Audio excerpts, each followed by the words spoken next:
नाज़रीन, तहरीक इंसाफ के बानी इमरान खान ने आर्मी चीफ को 6 नुकात पर मुश्तमिल खत लिख दिया है। फैसल चौधरी ने खत की तो कापियां नहीं दिखाई, अलबत्ता यह कह दिया है कि उन्होंने आर्मी चीफ को अपनी पॉलिसियां तब्दील करने और फार्म 47 से मुंतखब होने वाली हुकूमत से गुफ्तो शुनीद न करना और अक्सरियत रखने वाली जमात से गुफ्तो शुनीद करना। जो हालिया दहशत गर्दी के वाक़यात हो रहे हैं और ये दहशत गर्दी की जो लहर है उसमें नेगोशिएशन ही काम कर सकती है और जो पॉलिसियां हैं वो तब्दील करें और इन दहशत गर्दी की लहर को काउंटर करने के लिए एस्टेब्लिशमेंट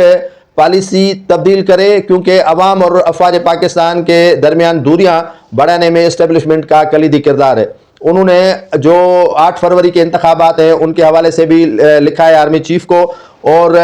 जो है वो गुफ्तो शुनीद के हवाले से भी काफ़ी चीज़ें उन्होंने लिखी हैं और ये भी लिखा है कि फ़ौज हमारी है और हम फ़ौज के हैं और एस्टेब्लिशमेंट जो है वो फ़ौज और जो है वो अवाम के साथ खलीज पैदा न करे और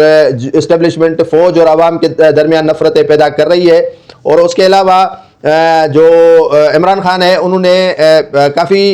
दिनों से या काफ़ी अरसे से ये सोच रखा था या उनके जहनों में ये बात दिलाई गई थी कि आर्मी चीफ को आप खत फ़िलहाल नहीं लिखें, डोनाल्ड ट्रंप तकरीबात में आपका तस्करा भी करेंगे, आपको रिलीज़ भी करवाया जाएगा और इसके अलावा अमेरिकी एम्बेसी भी आप पर गुफ्तगू करेगी। लेकिन अब इमरान खान भी खुद मायूस हो चुके हैं। बैरिस्टर गौहर ने आर्मी चीफ से 2 मरतबा मुलाकात की है, तो इसी में भी सोचा गया था कि एस्टेब्लिशमेंट और पीटीआई के दरमियान बर्फ़ पिघलने वाली है और उनके लिए कोई रास्ता निकलने वाला है, लेकिन रास्ता नहीं निकला। अली अमीन गंडापुर कहते हैं कि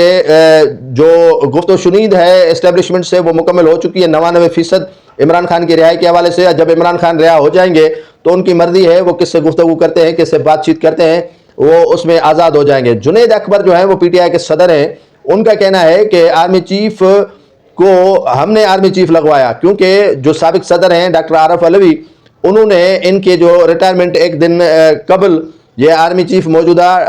जनरल आसिम मुनीर रिटायर होने वाले थे, तो जुनैद अकबर कहते हैं कि साबिक सदर डॉक्टर आरफ अलवी ने उनको आर्मी चीफ अपॉइंट करने के लिए या जनरल के ओहदे पर जो है वो तैनात करने के लिए दस्तखत किए थे समरी पर। अगर वो नहीं करते तो शायद आज आर्मी चीफ नहीं होते। जुनैद अकबर ने शिकवा भी किया साबिक सदर से और अपने एहसानात भी गिनवाए मौजूदा आर्मी चीफ को। तो ये 2-3 चीज़ें हैं जो पीटीआई अब किसी न किसी जो है वो नहज पर जाना चाहती है और आर्मी चीफ से जो खत लिखा गया है डायरेक्टली इमरान खान की जानिब से, देखते हैं कि उनके क्या नताइज निकलते हैं।